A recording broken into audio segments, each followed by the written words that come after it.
Hello, my Teaserking family. How is everybody today? Happy Thursday, July 25th, as I lose track of my days.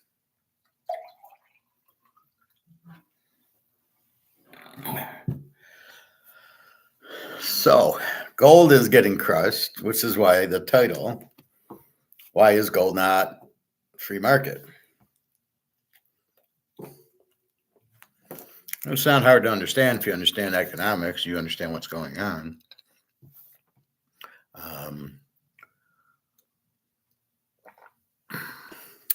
Basically, the government wants to set a price. Like the perfect example is it was $23.50, then it goes to 24, then it goes to 24.80, and now it's back at 23.70. Well, let's get the exact price. 23.63. It's making its move. And so the question is why? It's not because of supply and demand. It is not free market economics. It is not the market. The market is not controlling this price. This is strictly the government, aka the banks, being the government. The banks, it's the same thing. The banks are the government, wanting the price at a certain level for derivatives. So they can make money on it by using derivatives. And then it gets people doing the wrong thing. What are people doing? Oh, I don't like it. I'm selling. Why are you selling? Oh, look at the price is going down. But it's not going down because of the market. It's not being sold. It's not being consolidated. It's not because demand has gone away. But that's what they want you to believe. That's the point of the price fixing. But mostly it's the derivatives. Some guy played a derivative at 24.80 and now it's at 23.60. Just made a fortune. That's why. It's always about money. It's always about the bottom line. That's why the price is down, because they're doing derivatives. It's price fixed by communist government. The communists are the ones that the government controls the market price, not the free market. So therefore, they want the price lower, but it's not for the reason you think. It's so they can make money on their derivatives that they sold Eddie Murphy. They sold at 24.80 and they're buying it at 23.54 or whatever. And now here comes another. Now they're going to start buying. You'll see the price go up now because it's so low, and the Chinese have got to be salivating at this low price that they're all just buying it. The question I have is, according to Mark McGuire, I thought they were done with the bullshit COMEX price fixing because they don't have physical gold to be able to do the derivative, and yet they're still finding gold enough to keep doing the derivative. This is highly illegal. This is a capitalistic society. It's supposed to be free market. Rolex is free market. Montana cards are free market. What you notice in the Montana card and the Mantle cards I show you, they never go down. The price goes up and up and up. Right now it's 70,000 for a Mantle card. Well, it's not like it goes down to 40. It goes 70, and then it'll go 80 and 90. Montana was a couple thousand, then 20, then 50, and now it's 125,000. You don't see anything going down. There's no spikes going down because it's free market. Once the demand's there, it's not like the demand goes away. So what you have here is total nothing to do with free markets. Now, that's why we're banking on COMEX to get us free markets. We're banking on the dollar to go out because they're printing too much of it. And that's really, that's the context of it. Why isn't there free markets in gold and silver? Why are they picking that to do the derivative? Why is it even ascertained that it's correlated to the dollar? Oh, well, it's only when the dollar goes down and it goes out does gold go up. That couldn't be further from the truth. The gold and the dollar have nothing to do with each other. Only that gold is priced in dollars. That's the only relationship they have. So if you think, here's why I argue with Alistair McLeod. Well, it's not the gold going up; it's the price going down. Sorry, fella. It's got nothing to do with the price. It's got to do with the derivative. It's the derivative going. It's not the dollar going down. It's the derivative going up. The gold price is going up because the derivatives are going up, and the demand by China, Russia, and India are buying the gold at the higher prices, and then there's not enough to sell down. It's got nothing to do with the dollar. What he's doing is he's taking what I initially said, that at $37 an ounce, the gold is now, let's say, 2,400. The ounce hasn't changed, but it takes $2,400 to buy the ounce, which is correct. However, the 2,400 is an arbitrary number based on derivatives, not based on the price of gold, the price of the dollar going up, down, or sideways. There's nothing left in the dollar. So don't give me that, oh, it's the dollar going down. It's not the dollar going down anymore. The dollar's at zero. So therefore, what do they do in Zimbabwe and Venezuela and Sri Lanka and Greece? I mean, what's the gold price there? Their dollars have gone. So it was a comparison to explain the inflation in the first place. Is everything in 1971 now price now $37 to buy 1 ounce is now $2,400 to buy the same ounce. But don't think for a minute the $2,400 to buy the ounce is correct. That price has been fixed by the communist government. That's what the communists do. The government fixes the price, not the free market. Why is that the only thing? Is this COMEX bullshit where orange juice, coffee, gas, oil, and gold and silver, not free market? Well, why are you price fixing those? That's ridiculous. That's not the way economics works. Economics, you need the free market. It'll adjust itself. If it gets too high and nobody wants it, the price drops. If it gets too low and everybody wants it, the price goes up. But you got to let the free market run it. So that's what they're doing. It's got really nothing to do with the inflation, and it's just purely priced by the government or the banks. Same thing. That's who's controlling the price. That's who's running the derivatives. That's it. It has nothing to do with anything but them making money on derivatives, on options. That's what this whole thing's about. That's why you can't worry about, like, the price is $23.63 now. You can't worry about it. It's just caught in the middle of the derivative. So in a sense that China or Russia are keeping the price down so they can buy, that makes sense. That's part of the reason it's price fixed. And look who's price fixing it: the communist country China, or the used to be communist country Russia. But let's say China. So the communists, they are controlling the price because they want to buy more. They own 60,000 tons. They're buying it hand over fist. So they're the ones keeping the price low to buy. That's the incentive. They keep the price low so they can buy it. Got nothing to do with the dollar or the dollar going down and the gold going up. That was the example of what the inflation is. But the 2,400 of gold price, even the $37 gold price, was all arbitrary. It wasn't free market. Yes, Pepsi was a dime. Now it's $2.50. That's free market. Houses, 25,000 are now 500,000. That's the free market. That's it. It is not. We do not have free market in gold and silver. So when you try to compare, it's not the dollar going down, it's gold going up. It's not gold going up, it's the dollar going down. You're totally 100% wrong, because we don't know what the value of gold is. You're just pulling it out of thin air that 2,400 is the value. And I'm saying it's 24,000 because you can see because it's not free market, right? I can see where the free market is.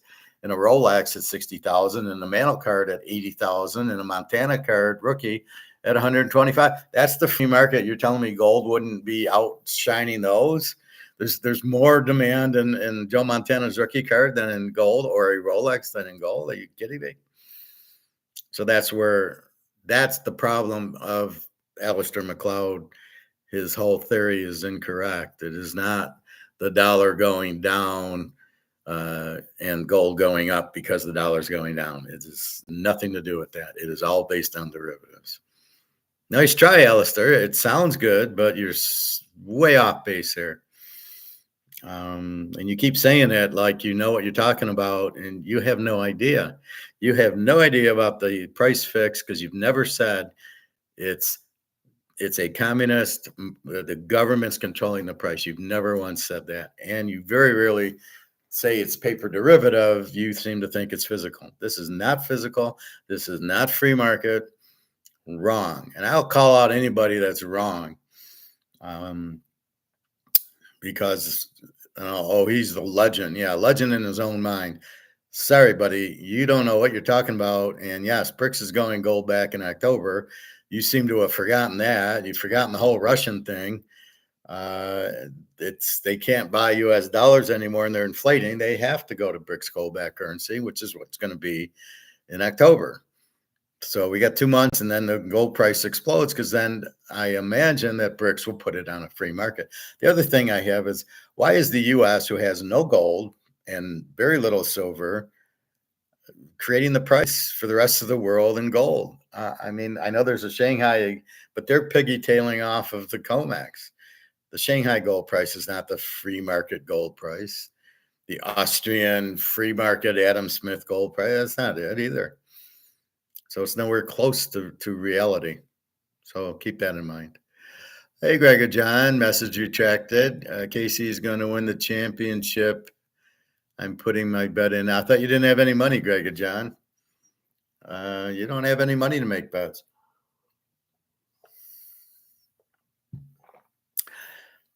So I have no idea. It's too far away to say, but anyway. So gold still the 23.63, down $35 for absolutely zero reason, except they're doing Eddie Murphy did his derivative, so he shorted it. So he sold it at 2,400, and now he's buying it at 23.54. Look for it to go through the roof because now there's nothing to short anymore. Now it's let's make money the other way, and that's the game. So it was at 23.70 last week, and it went to 24.80. That was all derivative buying, getting the price up, and then they sold it at 24.80, and then they said, okay, and let's go back on it until they start getting China and India buying, which they weren't getting as it went all the way down. It's just sliding down. So that's the whole point of it. Where if we look at the Mantle cards, and by the way, silver's 27.84, and amazing how the derivatives do the exact same thing for gold and silver at the exact same time. So 23.63. So again, it's price fixed. What do you mean price fixed? Well, because that's when the government sets the price. Welcome to communism. And that's what the banks are basically doing. So the banks are running the government. The banks are determining the price so they can make money on the derivatives. All right. So as we go here.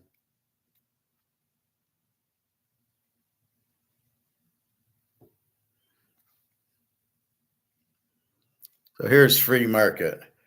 A Rolex watch, 527,000. Pre-owned, not even new. 520. This is free market.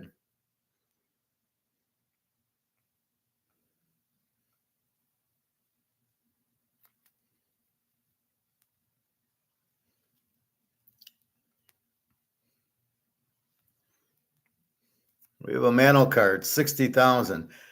That's free market. See, look at the way the price action is. It doesn't move.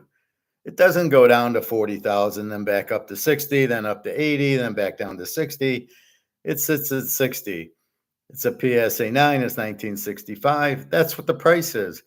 It doesn't jump all over the place as these bullshit ones. Here's the Jordan card, 500,000.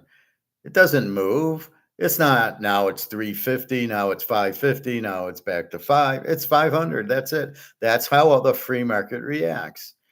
They've got it set at 500,000. That's the bottom line. There isn't all this bullshit. Let's go up 100, down 100. Here's the other mantle, 1968, 72,000. Same price it's been, same price it'll always be. And then, well, it'll go up to 80. Where's my Montana? And then my Montana, PSA 10, 125. The price doesn't move. The price moves here. This was 25 and change before. Now it's 24.89. Excellent. This auction ended. Let's see if I have another one up there.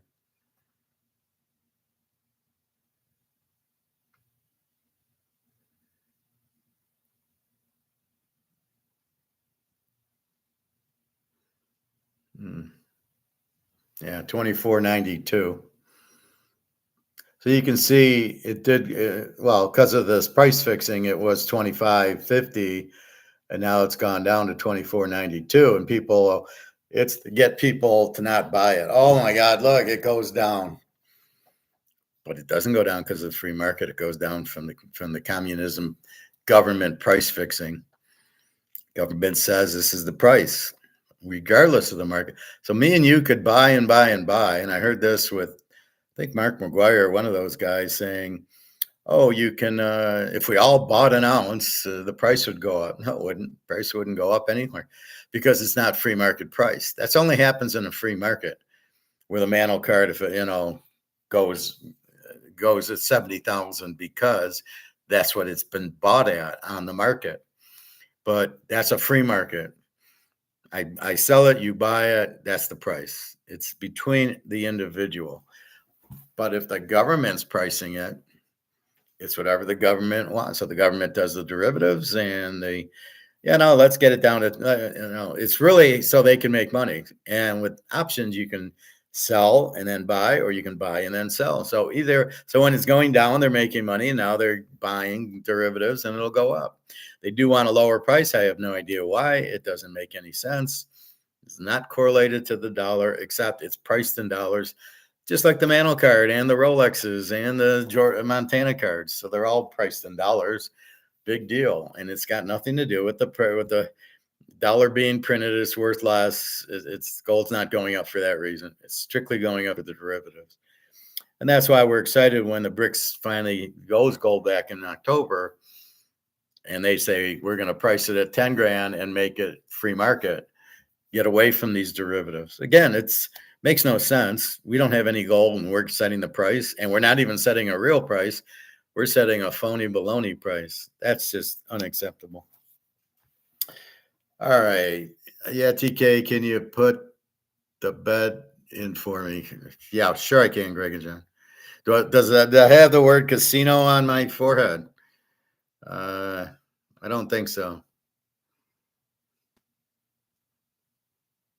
All right, let's go to baseball. An average day yesterday. Now, I thought Chris Sale was pitching for Atlanta, but he wasn't. I thought it was a doubleheader, but it wasn't. It was really weird. The first game was early, and then they didn't, they didn't play, and it wasn't the Chris Sale game. And then I looked down and I go, where did the game go? So Atlanta didn't play yesterday with Chris Sale in a doubleheader. So Cincinnati beats Atlanta 9-4. Pittsburgh, they lose with their ace, and then they win with the other guy 5 with Martin Perez, 2-5 with a 5-2, throws a shutout. That's the problem with baseball. If you're 2-5 with a 5.20 ERA, you don't shut out a team. And then yet it's Pittsburgh. Didn't bet that. Minnesota, Philly, 5-4. I took Philly, and I lost. Milwaukee, the Cubs, 3-2. I had the Cubs under 8. Winner there. That they've not been hitting lately. Colorado, 20-7 is a football game over Boston. See, this is what the Patriots are going to look forward to. Denver beating them 20-7. Unfortunately, I did not have Boston or Colorado or the over, so I didn't play it. Now you see why the overs are 10, 11 points in the Colorado game. Houston over Oakland, 8-1. I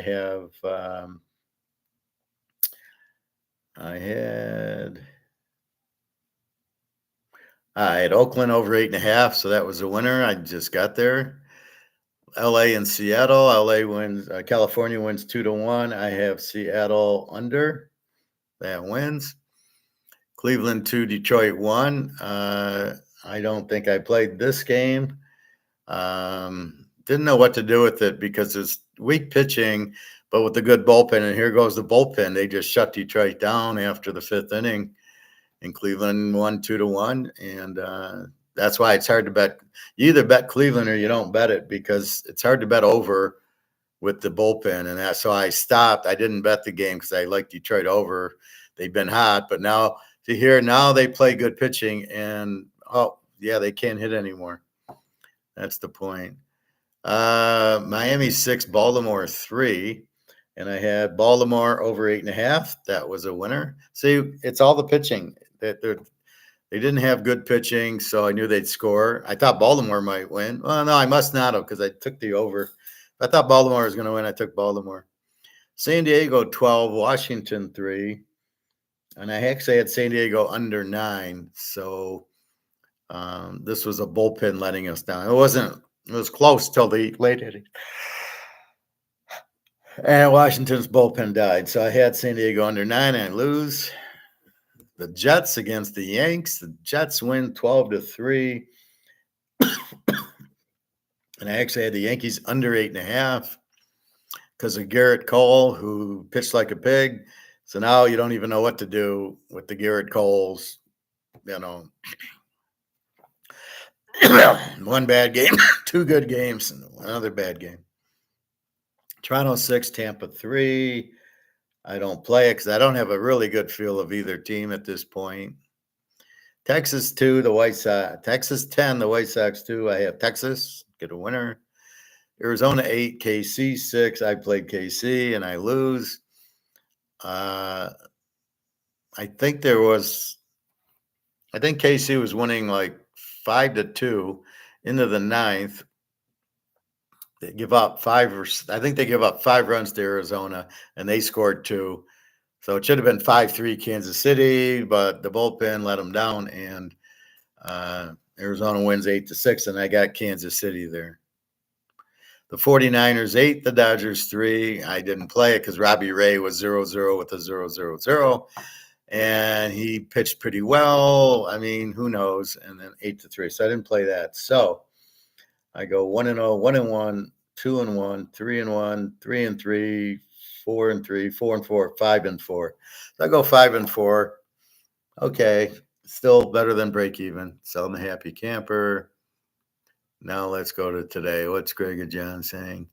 Yankees are struggling bad now. Yankees need a new manager. Horrible lineup changes. Okay. I don't know about that, but I don't even know who their manager is. I think the whole league needs new managers. The whole league doesn't quite get it. I'm looking in the box score, and I'll see a guy hitting 280, and they're pinch hitting him for a guy hitting 190. Okay. That's a horrible man. In other words, what are you doing? Why are you taking out a 280 hitter and pinch hitting him for a 190 hitter? What are you thinking? Oh, don't tell me lefty righty. A 280 hitter can hit lefty or righty.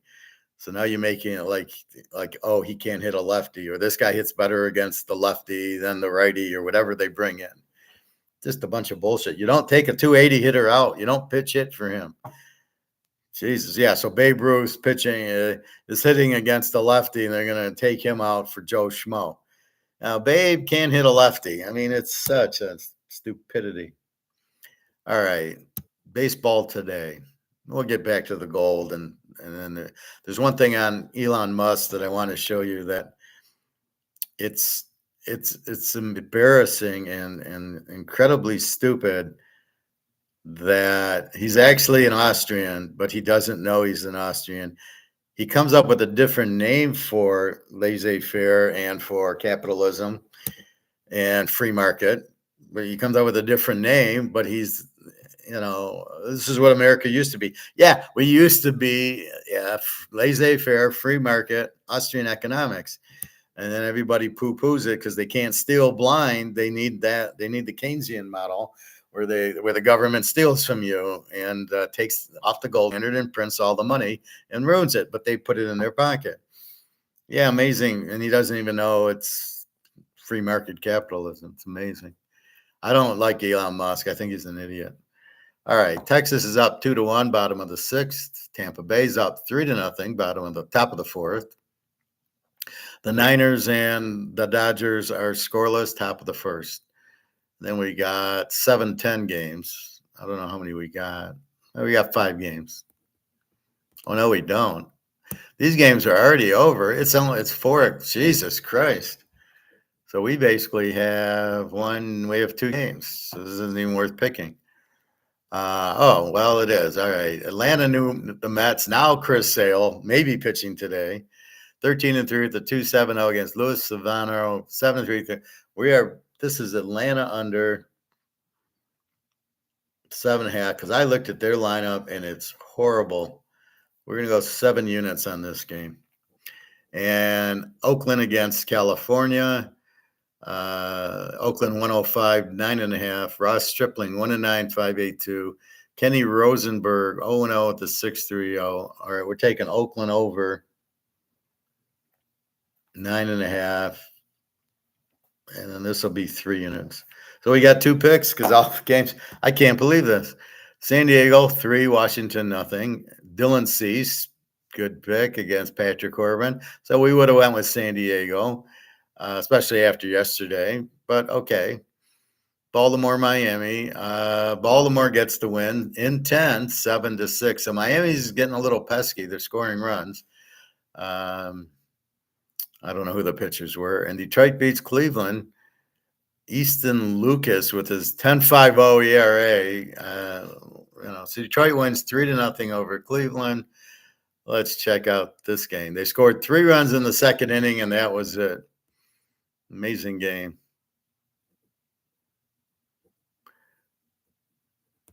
The Tigers got a whopping 8 hits.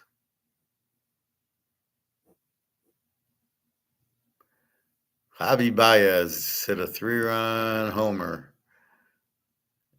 He's hitting 177. How do you let a guy hitting 177 hit a homer? So here's Detroit's lineup. A couple of 250s, a 220, another 250, 260, 250, a 300 hitter. Never heard of this guy. He's new. And then you end with 184, 208, 177. This would have been an under, absolutely. Cleveland. They got the best hitter in the league, 341, Swan, 247, 270, 280, 230, 230, 245, a 219. He's the pinch hitter. Here's the point. Here's Noel. Hits 245. You pinch hit with a 219 pinch hitter, and he strikes out. What a fucking idiot move there. 245, 206. The shortstop hits a whopping 206. 204, a 226, and a 160. Oh, okay. So you have your catcher, you pinch hit, your catcher hitting 204 with the guy 226. Okay, that I understand. The new catcher hits 160. Pretty pathetic. The Tigers, Tony Holton goes 2 innings. And then the guy with the 10.50 comes in. Why is he on the team? And he goes 2 innings. Somehow he gets the win.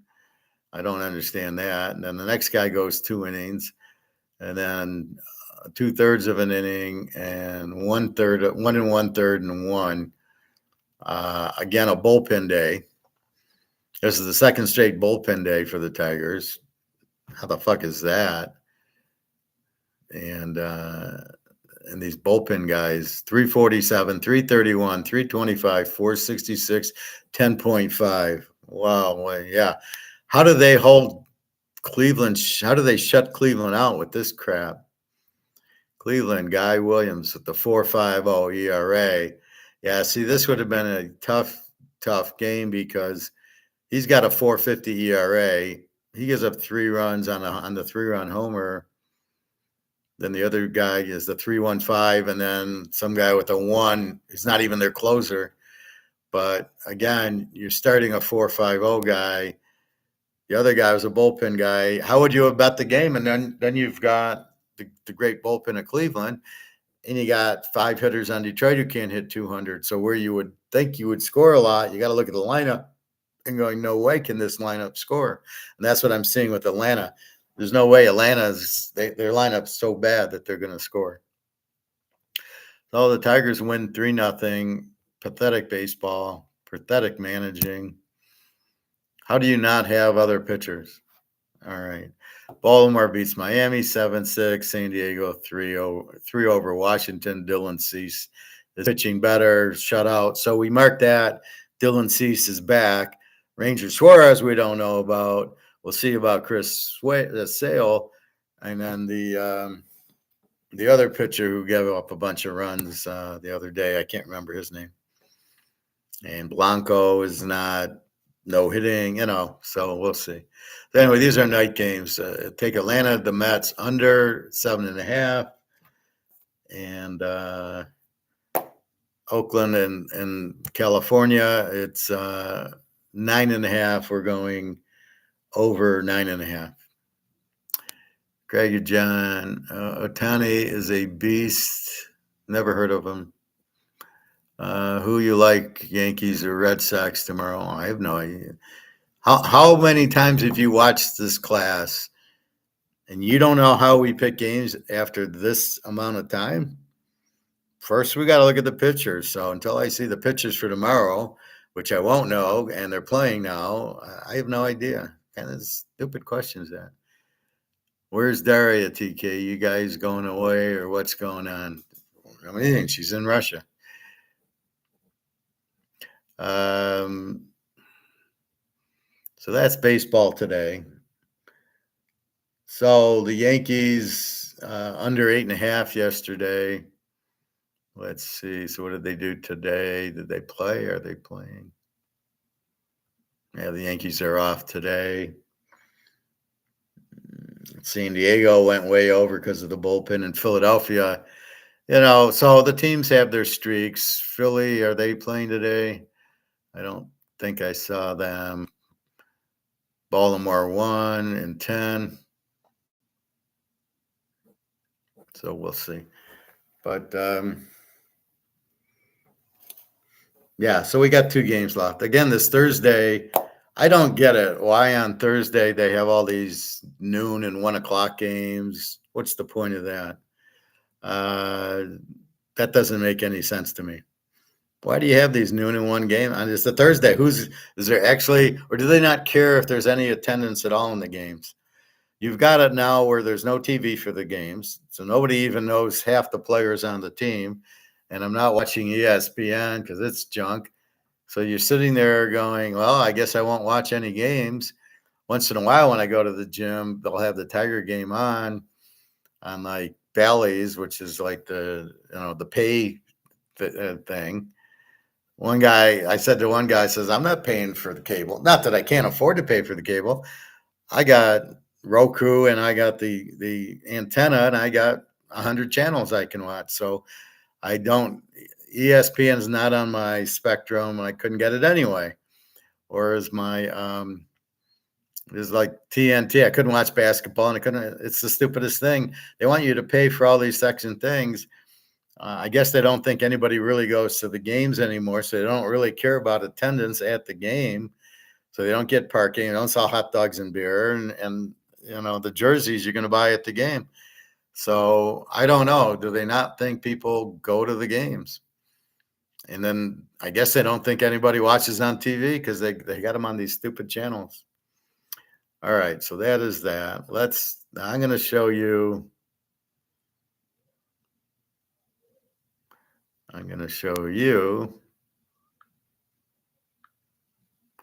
All right. So here's Elon Musk. He said it on air. I don't like Elon Musk, but if we look at what happened, Okay, it's a 7-minute video. It's really the last couple minutes, but we'll watch it. He's actually an Austrian free market guy, but he doesn't realize it. He doesn't call it that. So I wonder if he's got any. I don't find him intelligent at all. I think his whole thing's a Ponzi scheme. I think his electric cars, he's trying to sell some product that nobody wants. And then he's doing this SpaceX, which is also, you're trying to do something that nobody wants. Do you want to go fly to Mars? Does anybody have an interested in taking a rocket to Mars? And I'm sure you're not landing there, so you're probably just going around it and coming back, even though you can't because the radiation will kill you as soon as you get out of the Earth's flow. So why are you building these rockets if nobody wants it? Nobody's going to Mars. There's nothing there to go to. It's not like we're vacationing on Mars. Grab your bathing suit and your golf clubs. What's the point? So how much are you spending for something there's no demand? So he doesn't understand Say's law, where the market creates the demand by saying, I want to go to Mars. You're not getting that. I want an electric car. You're not getting that. So you really question if this guy's a communist or what, because he seems to want to dictate, this is what I'm making, you should buy it. Instead of Say's law, it says, you want the blue shirt, that's what I'm making. So I don't know. Anyway,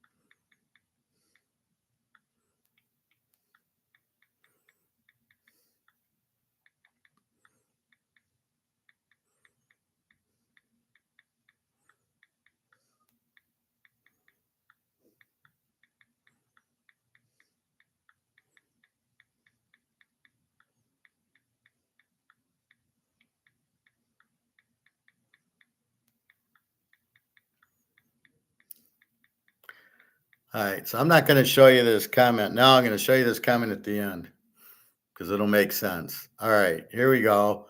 Elon Musk interviewed by some guy. There's one question about Trump that I really wanted to ask you. So, are you shocked at the fact that you're donating a substantial amount of money to facilitate Trump's election? Is that something you would have believed in the realm of Look at who's this guy, the Riddler? 5 years ago? What's been reported in the media is simply not true. Okay. I'm not donating $45 million a month to Trump. How much are you donating? 40? Donating $45 million to Donald Trump's campaign? This sensational claim has been circulating in the media, sparking curiosity and debate. But what's the truth behind these headlines? In this revealing conversation, Elon Musk and Jordan Peterson tackle the media reports head on. Musk begins by addressing the rumor, clarifying that he is not donating $45 million to Trump. No, what I have done is that I have created a PAC or super PAC, whatever you want to call it, which is, sometimes we call it the America PAC. And do you want to tell everybody who's listening what a PAC is? Because people it's a political action committee. Yeah. It's an organization. It's sort of a legal entity that can receive funding. That funding can then be used to help with political campaigns. Yeah. Okay. And how does that differ from a direct donation? There are specific limits on direct donations to candidates, and the PAC system is a way of putting a political. It's a way around it. Place that sort of runs parallel with Ponzi scheme. With the formal political system. And so you can donate money directly to candidates. That amount is fairly small. Yeah.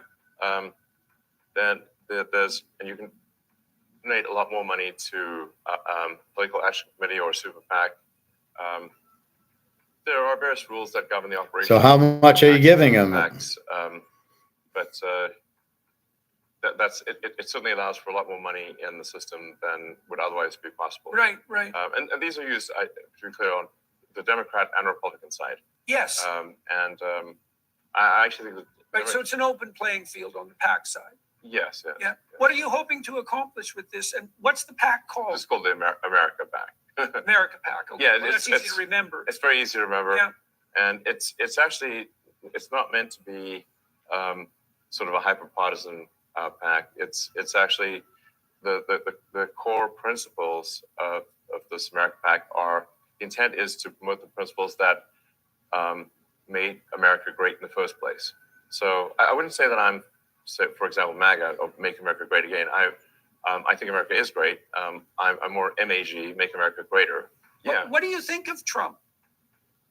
Well, I mean, I'm not going to. He never answers the $45 million credit. To cult of personality. Yeah. So for me, it's really just we've got a choice of administrations, and we have to pick one. They both suck. And I think both there are flaws on both sides. What do you think his flaws are? And he's a complicated person, and I've been trying to suss him out and figure him out, because some of the things that look like flaws might be advantages in disguise. Like, he seems to me to be pretty good at standing up to psychopathic bullies, for example. Sure. And that's kind of a useful skill, and it's not easy. You have to be a bit of a monster to manage that. And it isn't obvious to me how many of the even the divisive idiosyncrasies of Trump are the mirror image of his capacity to stand up to bullies. And that's a tough call, man. So you've obviously decided to lay your efforts down on the side of the Trump administration in the forthcoming election. And so I think it's really, I think we need a change of administration. I think You don't like communism? Many years ago, I think probably the Democratic Party was the party of meritocracy and of personal freedom. Yeah. They used to be the free speech party. Yeah. And these days they seem to be the censorship party under the guise of hate speech. Yeah. So weirdly, in my view, the Republican Party is actually the party of that's the meritocracy party, and there's some core pillars, some core values that have, I think, made America great. What could you elucidate those? Yeah. So one of them is being a meritocracy. As much of a meritocracy as possible, such that you get ahead as a function of your hard work and your skill, and nothing else. Yeah. Which is why I would be opposed to, for example, things like DEI. Adrian Wooldridge documented the fact that the alternative to meritocracy historically is nepotism and dynasty. Absolutely. It's not equity. It's not equity. Correct. It's nepotism and dynasty. Exactly. Right. So that's very much worth knowing. Okay. Yes. Meritocracy has its price because it's a severe. So meritocracy, which I've never heard the word, but judging from what they say, means Austrian economics, free markets. You work hard, you get ahead. That's what we do, right? You work hard, you division of labor, free markets, you make something and you get rewarded. So why don't they call it free market capitalism? Why do they make up a name that doesn't make sense? And they don't, he kind of explains it a little, that you work hard and get ahead. Well, that's what we've been doing since 1776. That's what this whole country's founded on. That's why we're successful. And that's what these people, the Bidens and the George Soroses and Obamas, are taking away from us. No. Everything you make, we want to tax you on and give to the poor. And we'll be socialists, that's what it is. You work hard, you make your money. We steal it from you.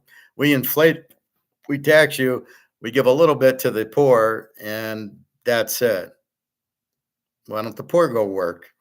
They had skills. They can make their money. Don't tax them. Keep the taxes low, and they'll prosper. And then they can get higher skill sets and make more money.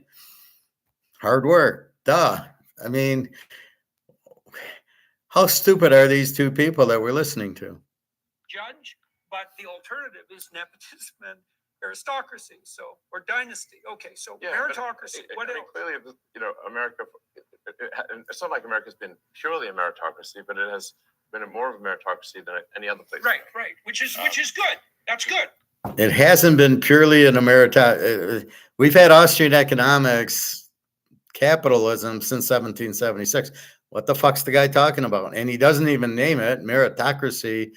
What is it? Right? They keep reinventing things and nobody knows what they're talking about.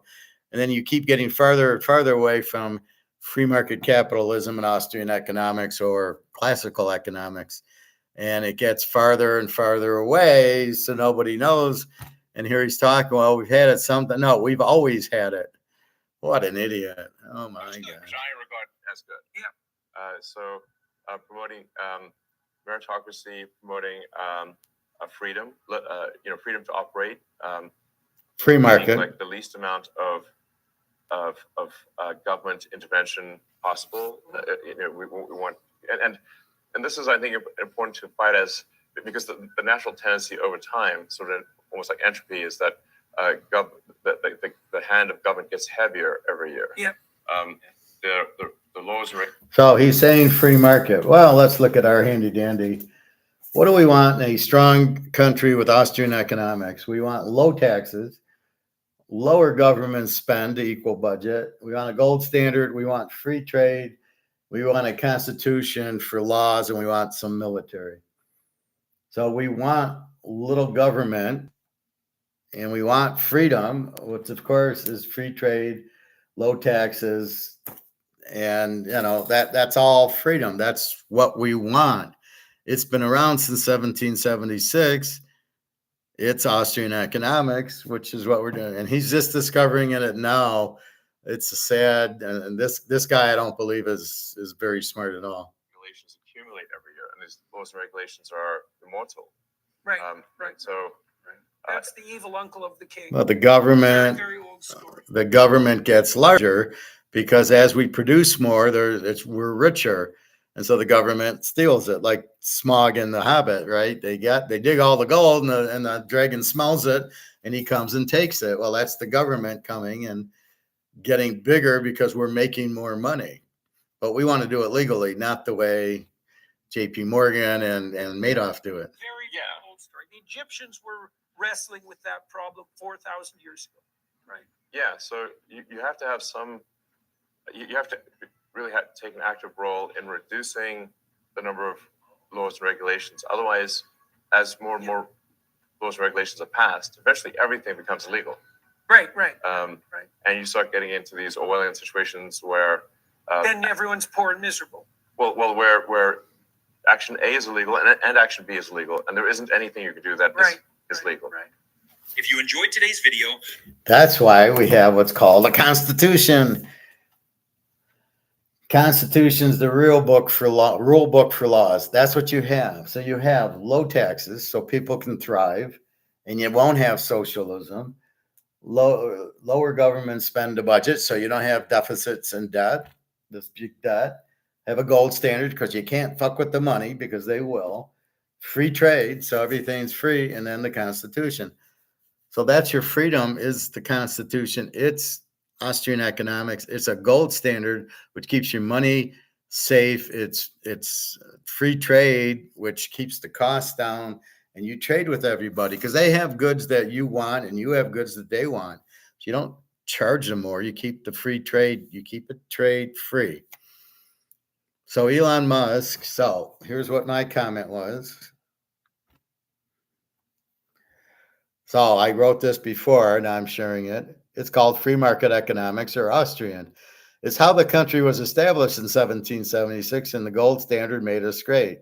The professor. Oh, let me be the professor. Or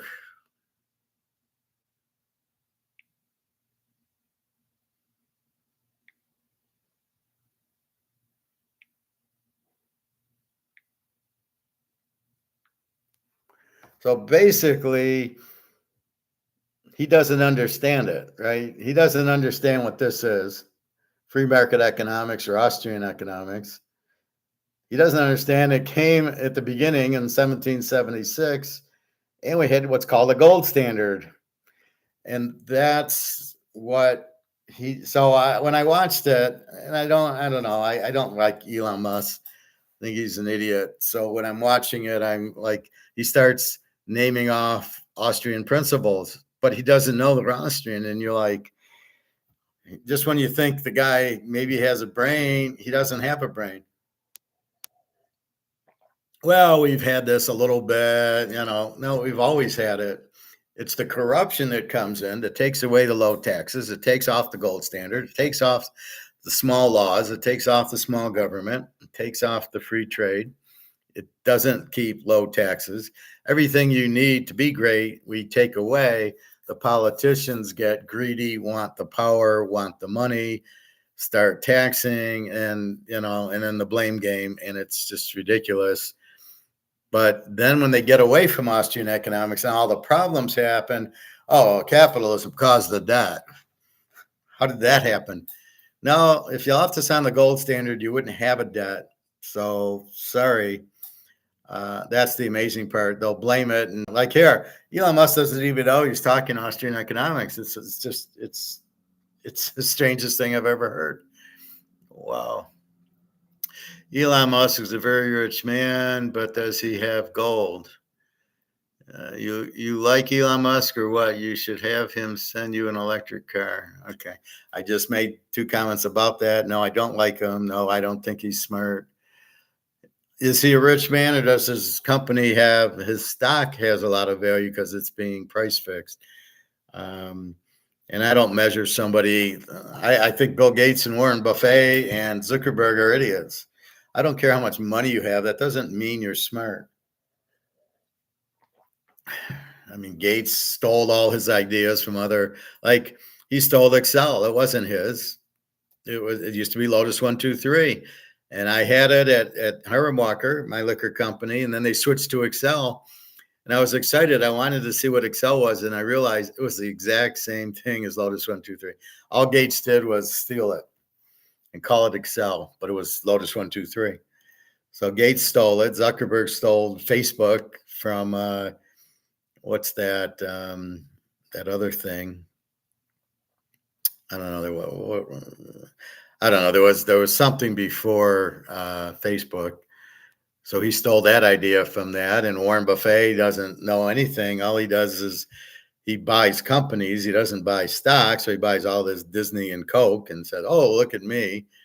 Yeah, but you didn't create the companies. All you did was buy a lot of shares because you stole it from scamming everybody in your insurance business. So, they're all losers. I don't care how much money they have. MySpace. Yeah. Thank you, Greg and John.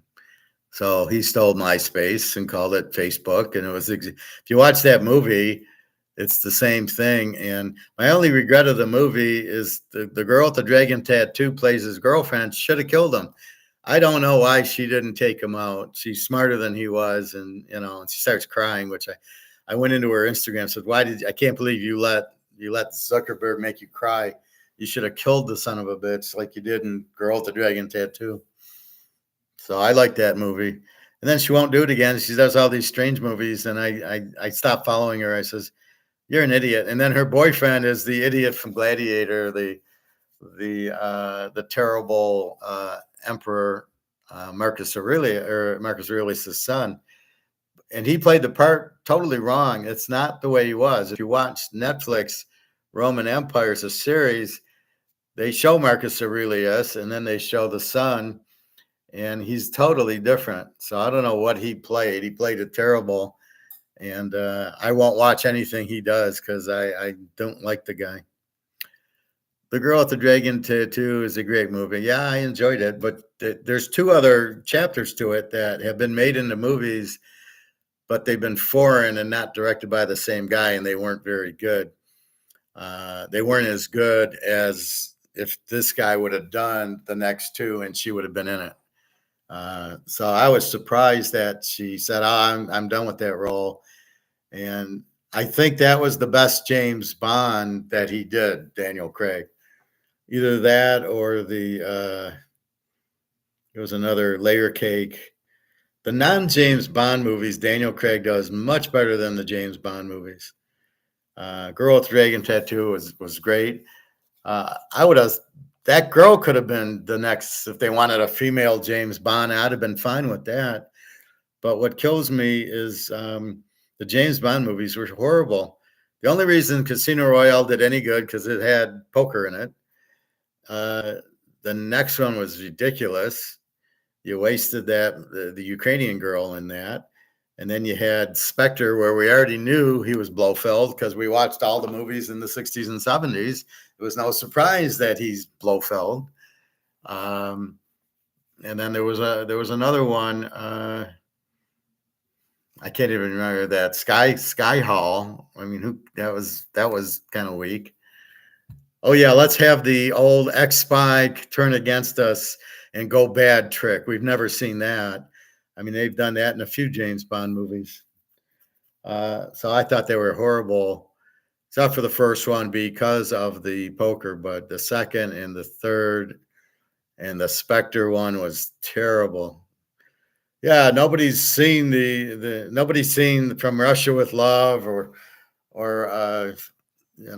these other ones. God, what are the other good? Goldfinger was not Spectre, but From Russia with Love and the one where they're in the water. Thunderball. Okay, yeah, we didn't know was that there was a Blofeld in the movie, or From Diamonds Forever. I mean, they're all Blofeld. What are you telling me? It was all Spectre. Yeah, we've seen it. It's already been out. Like, it's not a surprise.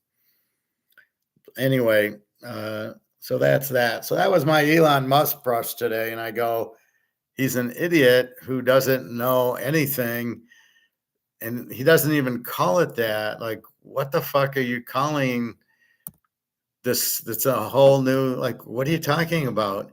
That's classical free market economics is what you want, where you work hard and you get ahead, which is not available now because the communists have said, you know what, we're going to tax you really high and you're not going to be able to do a lot, and all these regulations and the Hitler Youth and everything else. It's just really crazy. I was watching Egon had something today. This Matt guy's terrible, but we can go through Egon, but it really isn't much difference. I mean, I can.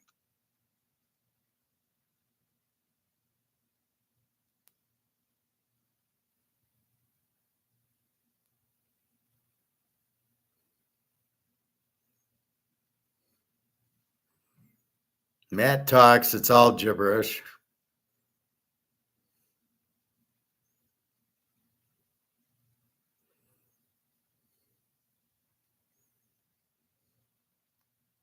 Absolutely biggest majority ever because of there isn't a proportionate electoral system in the UK, and therefore with only a very small majority you can actually have in votes. The Labour only got 30% of the votes, but have a total majority and total dominance of UK politics for the next 5 years, or depending on when somebody decides to call the next election, or they decide to call the next election. And that's not democracy either, not far from it. But that's also what happens at the end of an era. And now Labour, of course, they're going to spend even more. UK financial situation is absolutely dire, but they're now offering all of these programs, social programs, left, right, and centre, socialising the railways, etc. Also. And that would be so costly for the UK, and the UK economy will decline much faster than it has done, and the pound will decline much faster than it has done. And France, we had the same, of course. Macron is trying to put together. He's talking about Europe. Kind of government. He's got whatever it is, 15% of the votes as an individual or the support. You have the same. Well, Europe or Germany is also not an election until next year, but no leader in any European country is going to be re-elected, and that shows you the political scene, total turmoil.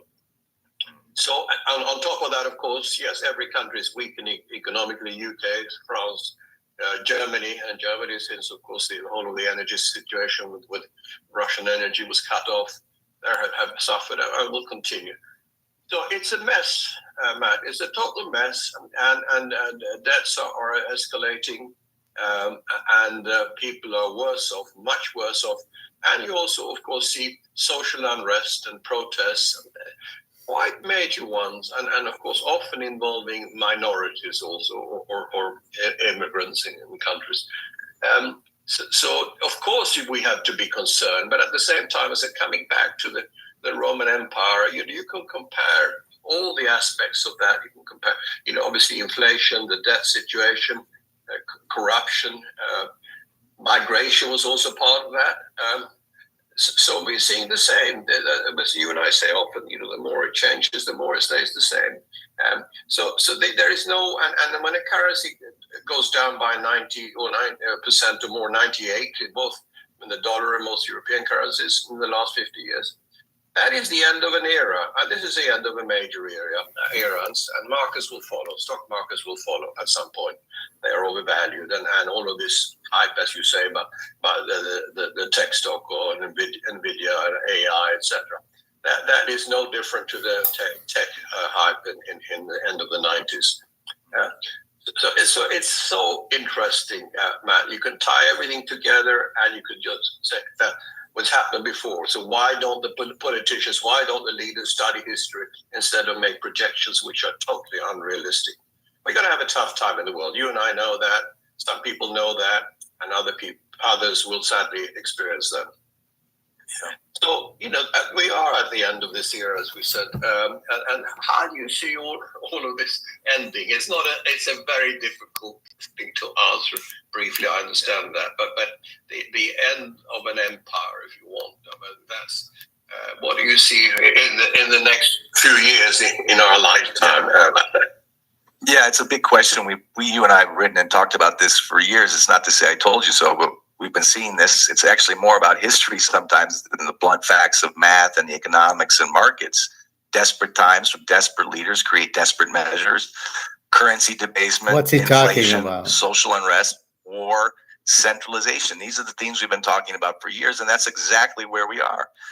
We are at a fourth turning. We are at a cyclical point. Sometimes it's hard to see history when you're in the middle of it. You look back on it, it's obvious. We're frog boiling into all these things that you've discussed.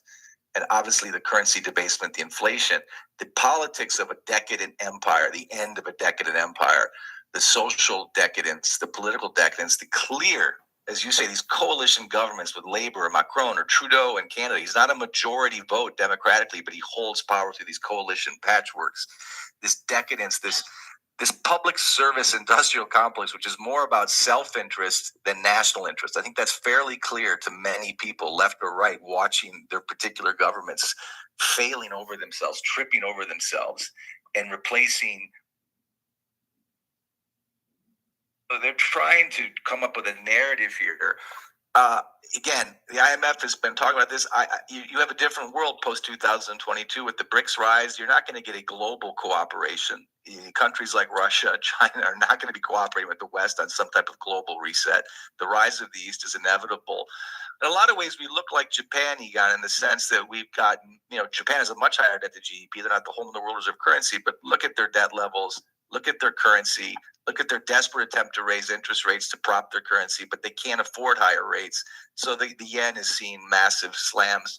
It's the same with the US dollar, debasement, like the denarius, like inflation, the French not the like basement. the Deutschmark, like the US dollar. It happens slowly, then all at once. We're seeing that massive currency debasement. So it's not debasement. Global GDP over about Jesus 100 trillion. Christ. So you have 350% leverage here. That's never happened in history before. We've never had at the end of an era with that kind of leverage, because leverage has never existed to the same extent. So that means, and you can't support an economy of 100 trillion, and that is inflated in itself, of course, of that figure. But you can't support a debt of 350 trillion. Normally, 100% debt to GDP can be said, or just under 190% could be acceptable, but 350% is unsustainable. And that means that we have a bigger crash than the world has ever seen before, or a bit bigger potential crash. Of course, nobody knows when it will happen. It can happen tomorrow, and it can take several years. And we've learned that forecasting, as I often say, is a max game. It's no use trying to pinpoint a certain date it will happen. So we are looking at risk here, Matt, not trying to forecast when. The risk is now more elevated than it's been in history. And when you have an elevated risk, you try to protect that for yourself, for your stakeholders if you're managing other people's money, and for your family, of course. And so this is why, at the end of the 90s, came to the simple conclusion that over time, gold is the only asset which is actually which is real money. Everything else is debt. Gold is real money and a real asset. And if you have $100 bill, that's not. You don't actually have $100. That's the government. That's a promise by the government to pay you $100. But the government, if the government defaults or if they debase the currency on a daily basis, which they do now, that $100 will be worth, as I said, 90% less over a certain period, and now like the last 50 years. And the same if you have a bank deposit. It's not your money; it's the bank's money, and you're just a general creditor in the bank. It's not your. You can't just say, "Can I have my money back?" Because you haven't got. It's not your money. The bank says that if they can, they will pay it, and in my view, they might not be able to pay it in the next few years. So gold is really, if you want, the only currency that has survived, the only money that has survived. So it's like nature's. Okay, gold has survived because they haven't inflated it, because you can't print it. You can't. It's how much is there is it's there. You can't print it. You can't inflate it. Why they keep calling debasement inflation debasement, I have no idea. As I said, debasement is when the Romans took the gold and silver out of the gold and silver coins. They debased the coins. You're not debasing dollars. There's no gold or silver in it to take out. So it is purely inflation. Why they keep trying to say that, I have no fucking idea. But they're wrong every time they say it, and Alligator says it, and Mark McGuire says it. It's not debasement. It is inflation. Debasement's the coins. Inflation's the money. What a bunch of chuckleheads. All right. And so that's why gold's there, is because it's an asset. It's like a 50 count Mahomes card. That's it. It's very limited, and you can't print anymore. So you can't print any more gold. That's it. That's what you have. And that's why, but the demand's huge is what keeps the price. That's why when we see this little COMEX little game going on with lowering the price like they are, it's just bullshit. It's not real. Why we don't have a real physical market for gold is beyond me. But to think COMEX is the physical market is crazy. And why the U.S. is pricing gold, which we don't have, and China, Russia, and all the BRICS countries have, why aren't they pricing it? Or maybe that's what they'll come out with in October. They'll introduce the gold-backed currency, and then they'll say, and by the way, we'll price it. And I think that's where they're headed with Shanghai. Will price it. Money almost. And of course, to the same extent, gold is real wealth. And therefore, it's the best form of wealth preservation that there is, gold. That's what I came to. And it's not going to save you from everything, because there'll be problems that can't be bought with money, of course. Sure there are. But at least you have some protection against the massive wealth transfer that will take place in the next few years, whenever it starts. So that's why we recommend physical gold to people, and hold it outside the bank. So let me understand this. What doesn't money buy you that you need? Food, electricity, shelter, clothes. What the fuck's he talking about? Gold will help you in every situation because it's money. Now, you could just as simply buy Rolexes and Mantle cards.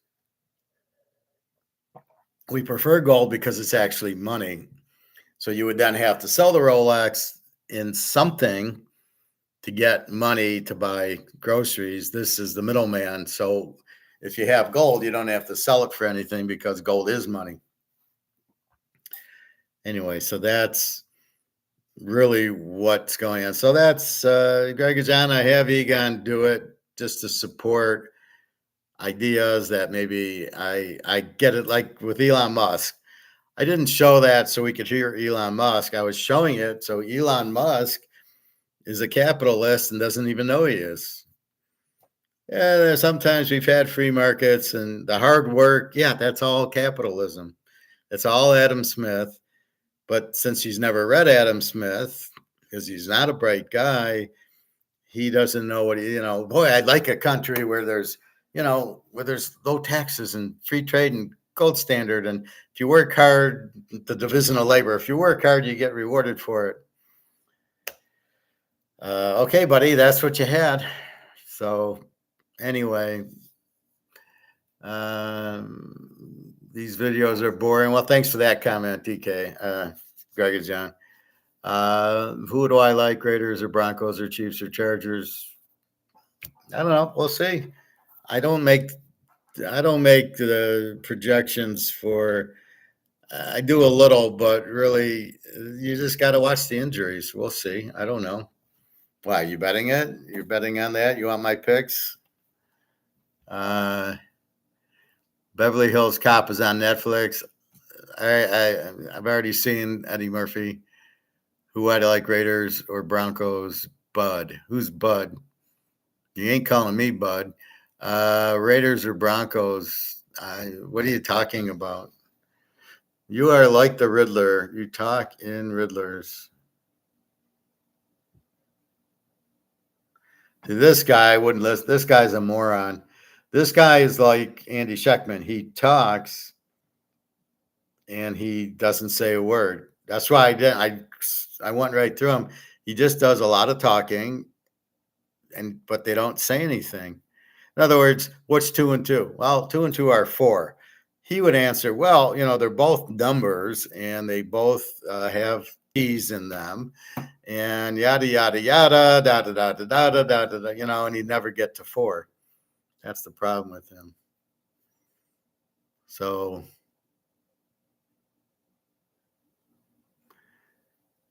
Biden is gone. So this Elon Musk, I really just saved it for that reason. I was going to go through Conference USA. It's a good conference to go through, but I think I'll do that maybe tomorrow.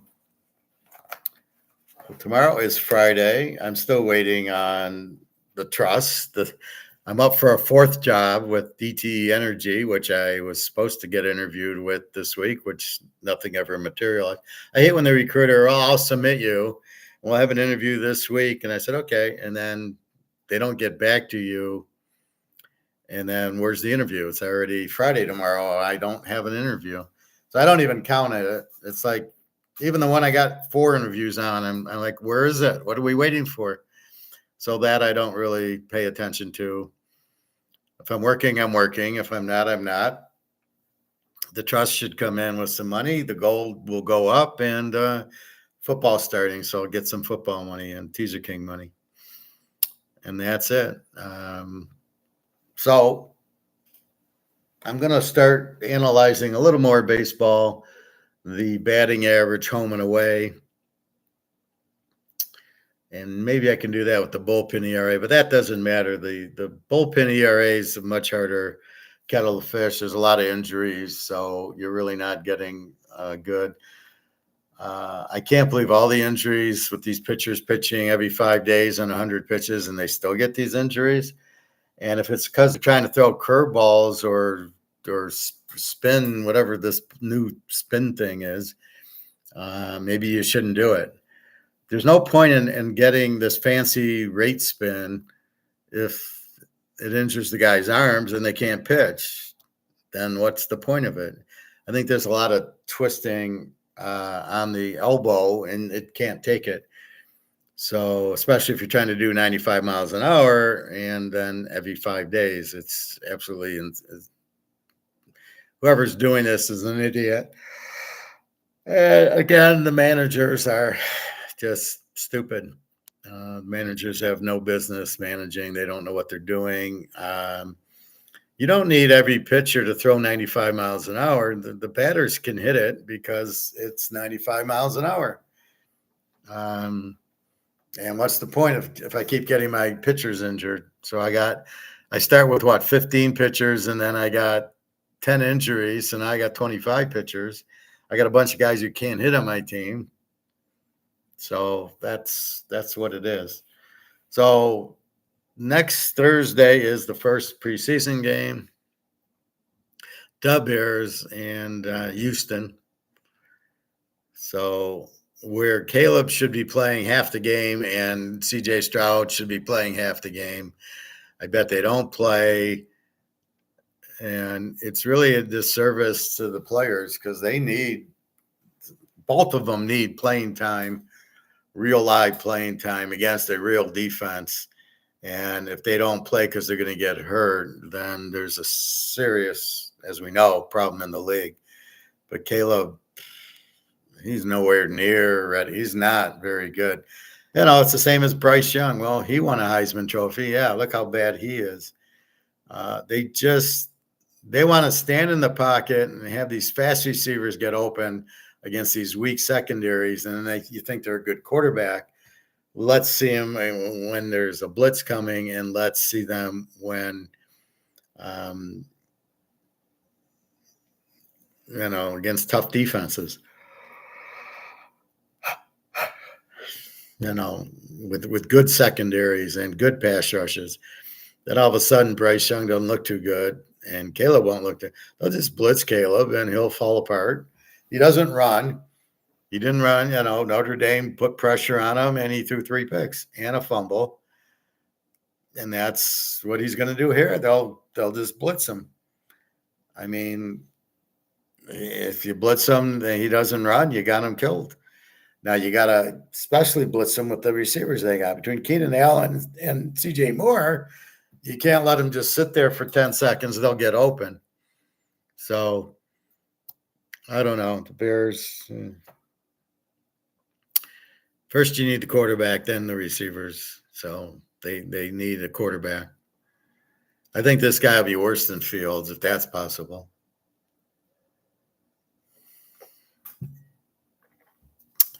But it's interesting. We'll know soon. I think I'm going to go through my stats and try to make heads or tails out of that. Maybe I'll put my pro stats on that. But college is good too.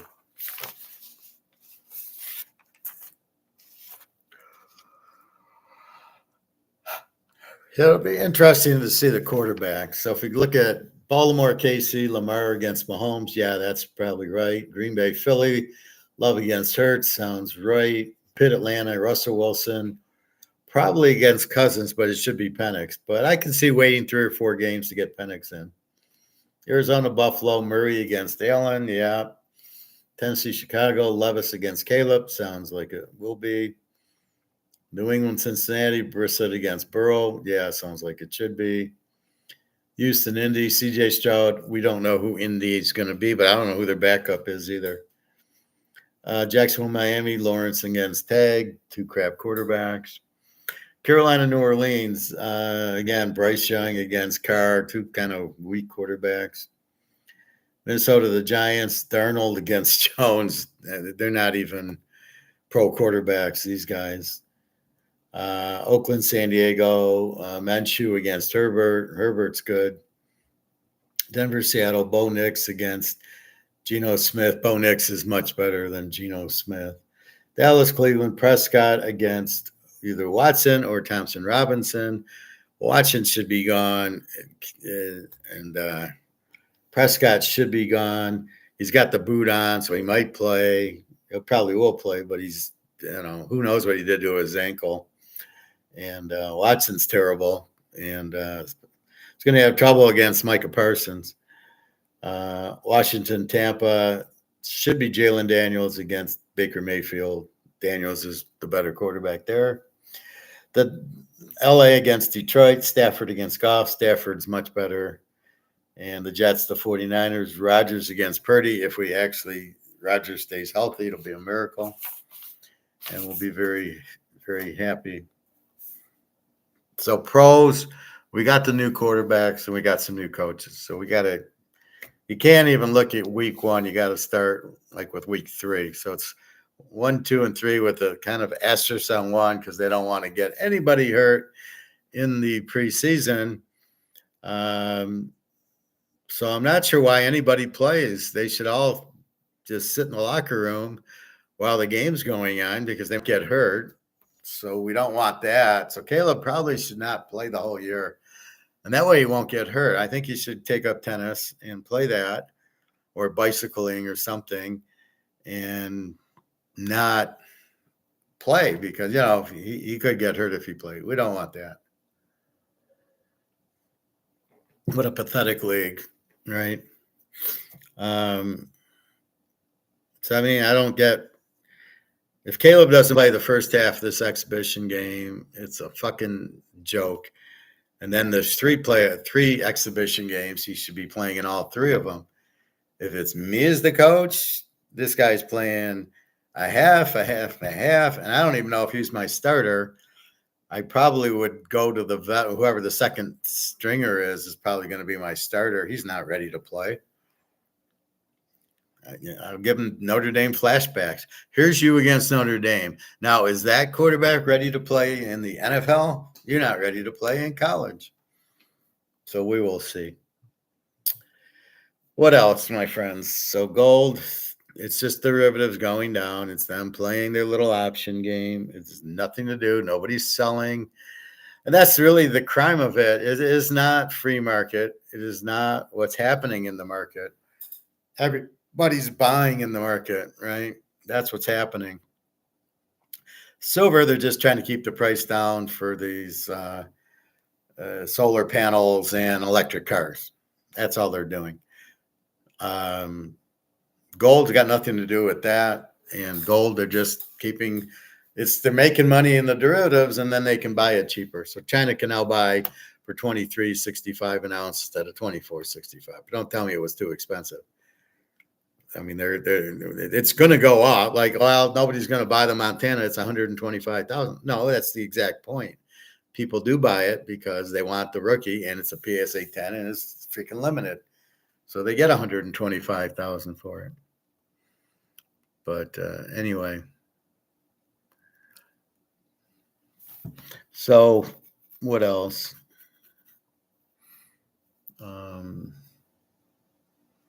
This whole Trump thing. I was going to say something on that. So I've been watching these politicians.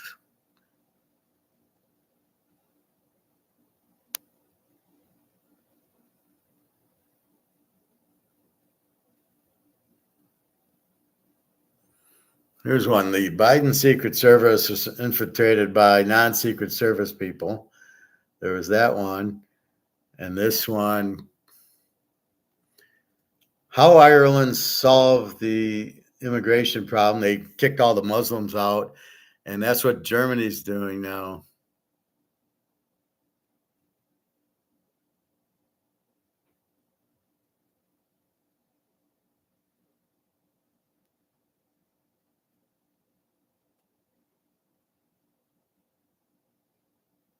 So Germany, I won't show you the video, is destroying all the Islamic mosques in Frankfurt and in a few other cities in Germany because Iran's behind them. And so Iran's doing all this shit in Egypt. That's why this whole immigration thing is it's all Iran's behind it. So the Muslims go in and then they put the extremists in with them. And Iran's doing a bunch of James Bond shit. So Germany is destroying and kicking out the Islamics. So I sent this to Jenna because she's going to Germany. And I'm like, okay, you got to be careful. So that was that.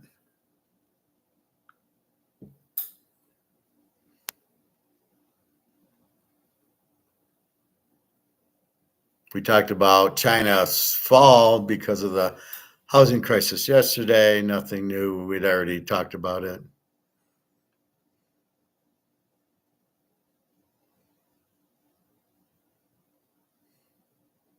So my thing is, this is George Soros, this whole Trump assassination.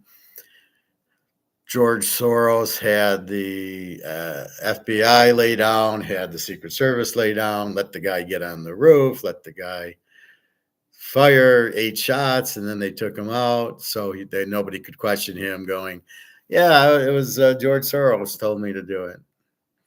So typical, let's kill the shooter so there's no loose ends. I mean, it was right out of any movie you want to see where the shooter shoots and then they shoot the shooter.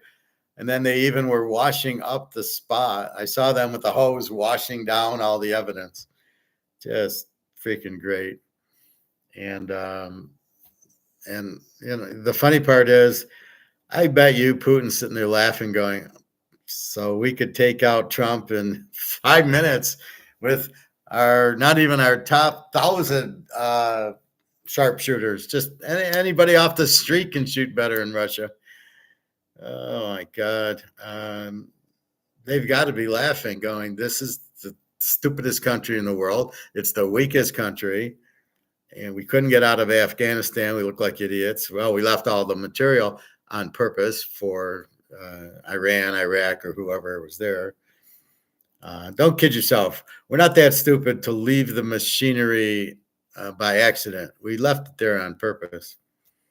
And who knows, something. Then I hear the Secret Service director resigned because they were going to fire her.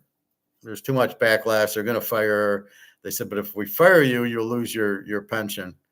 So she resigned. Yeah, I don't want to lose the pension. I did such a good job getting the guy killed that, you know, I can't lose the pension. But that's what you got. So it's really, it shows how corrupt the country is. I mean, the FBI is a joke.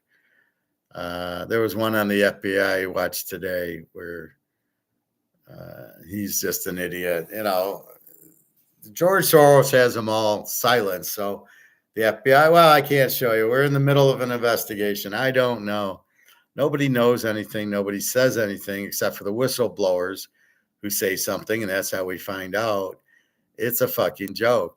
I mean, if it's me, I blow up FBI, I blow up CIA, I hire all the KGB agents to come in and clean up house, and no Secret Service, and I'll invent new ones that are well-trained military men. So when they're done with the Army, they can get a real job work protecting me. And then I feel very comfortable if I got, you know, the Navy SEAL, Jesse Ventura and the Navy SEALs guarding me. If it was Jesse there, none of this would have happened, right? You know, if Jesse was there, there's no way anybody gets on the roof. He wouldn't take the bribes that this guy did. That's the funny part. So had the Russians been protecting me, I'd have been fine. Had the Navy SEALs and Jesse Ventura been protecting me, I would have been fine. So why does Trump listen to these idiots? That almost makes me think he's an idiot. Just like Elon Musk doesn't know what capitalism is. Well, I want something where if you work hard, it's like, oh my God. So this is why I showed it, because he doesn't know what it is, right? See, this is why we're ahead of the class. We understand all this. And then you've got Elon Musk going, well, you know, I'd like something that would have free trade and a gold standard. And if you work hard, you get ahead. That's what we have, moron. That's the problem. People don't even know what it is because they've brainwashed everybody, and school doesn't teach it. And most economists are Keynesians, which means they want government running everything. And that's basically, they all want socialism, which is really communism, government control. I mean, that's what you had. Hitler had it. Stalin had it. Is that what you want? Go to Venezuela. I would say go to Russia, but they're not. They're capitalists now. They realize it. And China looks capitalist because China's going to a gold standard. So China's kind of capitalist. Russia definitely is. And then Europe's going communist. I mean, it's so stupid.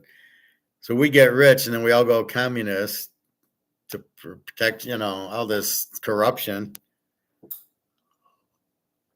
And it's really insane. And that's what happens when you have weak leaders and weak teaching. This should be a no-brainer. Every kid should learn this. Austrian economics and Adam Smith should be taught 9th grade, 10th grade. Just pathetic.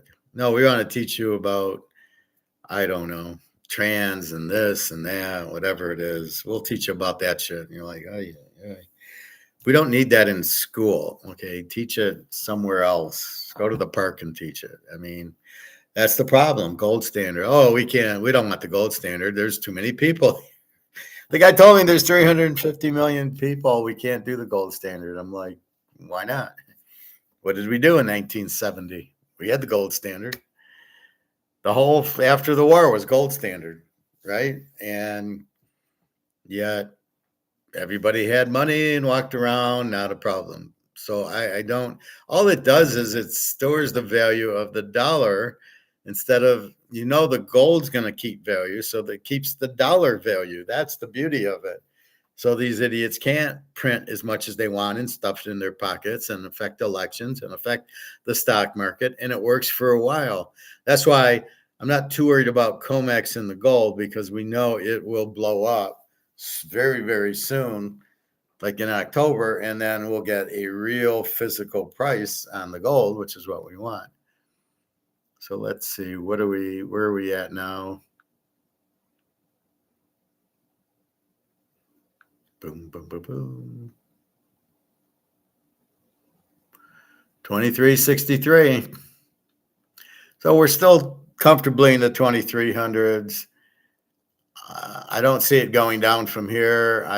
They're probably salivating, wanting to buy. So I think tomorrow, usually on Friday, like if you get this type of day on a Wednesday and a Thursday, Friday's usually an up day. So we're looking for the gold to go much, much higher. Anyway, that is what's happening. I don't know what else to go to. Again, football, it's just college is the NIL. You've got all these new coaches. You've got all these offensive coordinators switching. So you've got to almost keep a mind of the offensive coordinators. But usually the coach will take the offensive coordinator style he wants. Like Lincoln Riley goes to USC, the offense doesn't change.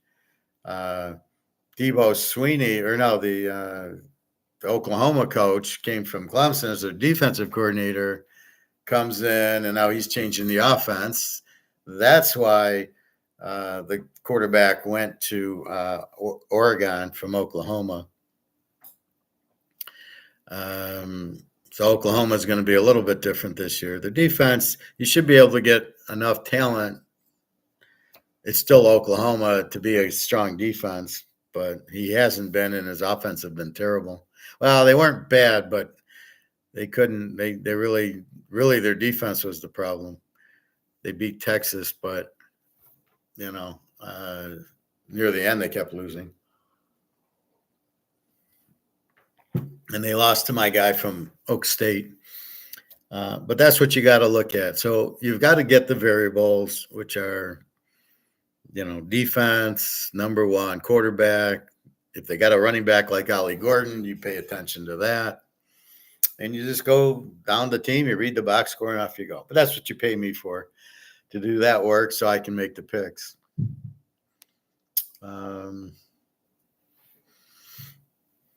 Maybe the weekend we'll review the college picks. College is the 24th of August, so it's 1 month from today. Pros, the preseason's next week, but it starts September 5th or something. That'll be a good game. KC Baltimore, Philly Green Bay should be a good game. So anyway, I think that's it. Baseball, we just got 2 games today. Atlanta under 7.5. Chris Sale is supposed to go again, and Oakland over 9.5. Oakland's been hitting the ball pretty good. Keep your eye on Colorado. They were off today, but they scored 20 runs on Boston. Boston's pretty pathetic. Yankees haven't been hitting. So you watch the streak. Baseball's different because you got games every day. So you get into streaks a lot more often. Team wins 8 in a row. Team loses 8 in a row. Team hits, like the Tigers have been very high scoring, but now they only got 1 run yesterday. They've been shut down, and then we'll see what they are. They won 1-0 or something today. So all of a sudden now they're not scoring when they play the good pitchers. Yes, you just follow the teams. Pitchers get hot and cold.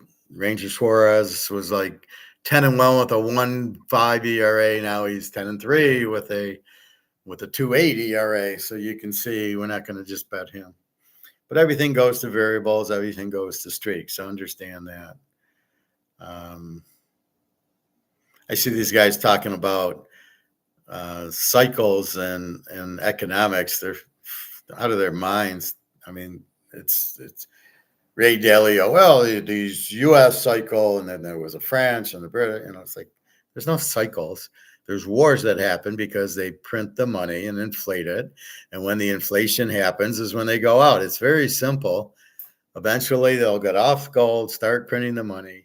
As soon as they get off gold, they go to war, and then it ends, and then they're broke. Well, there's no cycle for that. It's just when the country, we're off the gold standard. We're going to war. We're done. It's all over. This is the end. Does it last another year? I don't know. I'm scared. I want that trust money now so I can buy gold. I don't want to get it later because I don't know what they'll do, if there'll be money or not. So here I'm getting, maybe getting a lot of money. I want to turn it into gold. I don't want to leave it there. But anyway, that is what's happening. So it is 5:30, time for dinner. I got chicken I'm going to cook. And that's about it. And a salad. I'm so tired of salads. And then I put my veggies in and I make omelets. So it's like, do I want a salad or do I want an omelet? And anyway, so that's dinner. And outside of that, not much. Just the baseball today. Football is coming around the corner. And this election, I think we're doomed whoever gets in, because if Trump hires Larry Fink and Jamie Dimon I give up. Then we're really fucked. The two most corrupt guys outside of it would be like hiring Bernie Madoff and Bernie Madoff Jr. to do those two roles. You're fucked. Yeah, I can see Bernie. Why doesn't he just hire Bernie Madoff if he was like, Bernie, I need you as Secretary of Treasury. Okay. I'm going to do this to make money. What are you going to do, Bernie? Well, you can't ask me. We're going to do it. But we need a lot of money from other places so I can run my Ponzi scheme here. Anyway, it's just too funny. So Trump, I don't think knows what he's doing either. He's strong, but if he wants tariffs, we all remember 1929, that will crash the market, right? So stock market, you don't have much time. The banks, as we heard yesterday, they could easily pull their money out. They don't need to keep their money in, right? It's not your money and it's not your stocks. There's a holding house for it. So you buy 1,000 shares of Microsoft, you don't own a share. The E-Trade or JP Morgan owns the stocks. That's the difference. So they own the stock, not you. And but you do have, like, if you sell it, you're fine. But if the shit hits the fan, you won't get it back. The same thing in the banks. It's really not your money in the bank. It's that you've given it to them. You have a credit in your account. So what it is here's 20 grand. Okay, you have a credit in your account of 20 grand, but the real money isn't even there. And if push comes to shove and everything goes, you're not getting your money out. They're saying, well, we need the money. We're keeping it because we're losing the money on all these loans going out. Because what we do with the bank is loan the money out. That's how a bank survives. You give them money, so you get interest, and you feel safe that the money's safe in the bank. And then they take your money and lend it out in cars and houses, or invest in T-bills or whatever they do to try to earn interest. They got to earn more interest than they pay you out. So if I go in, you're going to pay me 3%. They got to go make more than 3% on your money. That's how a bank works. But when they loan the money out and people can't pay the loans, they're fucked. When these treasuries, these bonds that they bought, when the interest rates go up and they default because they don't have any money to pay them off, the bank's fucked and goes out of business, which is what's been happening. I think we're real close to this whole thing blowing up. That's why I buy the gold and silver, and don't worry about the price. We know it's derivatives. Nobody is selling their gold, and even if they did, it wouldn't make the price drop. It is not a free market price. It is a communist price fixed, where the government's dictating the price. So the government's saying this is what we want, not the free market. And you can see the danger in that. These things should be priced much higher, but they're keeping it down as if it was like, Heinz ketchup. Well, let's just make it 29 cents. But the guy that to make it cost him 59 cents. He can't sell it for 29 cents, so he stops making it because there's no incentive. The incentive to make it is to sell it for profit, right? I made it for 29, I sell it for 59. But if I can't sell it for 59 and it cost me 59, I don't make it anymore. I can only make it if I can make money at it, right? So that's the key to it. So if the shirt I bought, I don't know what I paid, $20. Well, if it costs him 10, it's okay. If it costs him 30, he's going to stop making it, and I won't have a shirt to wear. So keep that in mind. Anyway, I think that's about it. So good luck. Baseball tonight. Atlanta under 7.5. Oakland over 9.5 are the two plays. Everything else was gone. There wasn't a full day anyway. It was Thursday. Tomorrow should be a normal schedule. I don't know what time I'll be on tomorrow. It just depends. I mean, normally around this time, 2, 3 o'clock, I've done my swimming and I've eaten my lunch. So, this is retirement. Really, life's about keeping busy, thinking, doing some workout. If you do all that, you're fine. You're happy. If you just sit there and watch TV all day, you're probably going to get fucked over. And this is why a lot of people die in retirement, because they don't know what to do. Well, just make something to do. Play golf, just swim, do something physical. You got to walk. You got to do something physical for your mind. And then I like teaching, and then then I'll have dinner and watch some TV and go to the lake. It's a full day. All right. Well, that's about it.